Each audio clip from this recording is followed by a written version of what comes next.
Pertama begini ya, terkait dengan ini perlu kita rinci dulu bahwa memang seorang istri yang keluar dari rumah ya, itu ada beberapa hal yang kita harus tegaskan. Pada asalnya wanita itu tidak keluar. Pada asalnya mereka ini dalam rumah. Allah Azza wa Jalla mengatakan dalam surah Al-Ahzab ayat yang ke-33, "Waqarna fi buyutikunna wa la tabarrujna tabarrujal jahiliyatil ula." Dan tetaplah kalian itu di rumah kalian dan janganlah kalian keluar dengan berhias sebagaimana berhiasnya orang-orang jahiliyah dulunya.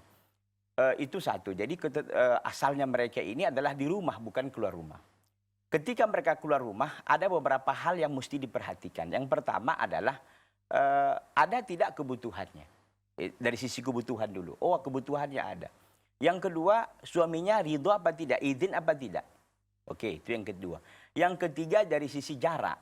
Ketika jaraknya jarak safar, maka harus ditemani, harus dikawani oleh mahramnya. Suaminya kah itu, atau anak yang sudah besar, atau adiknya, atau pamannya, dan sebagainya, dan selainnya begitu. Yang keempat adalah tempat bekerjanya. Kalau ini tadi kan pertanyaan bekerja ya. Yeah. Tempat kerjanya ini memang tidak ada ikhtilat. Tidak ada campur baur laki-laki dan perempuan. Yang selanjutnya, kerjanya itu memang cocok dengan keadaan dia sebagai seorang wanita.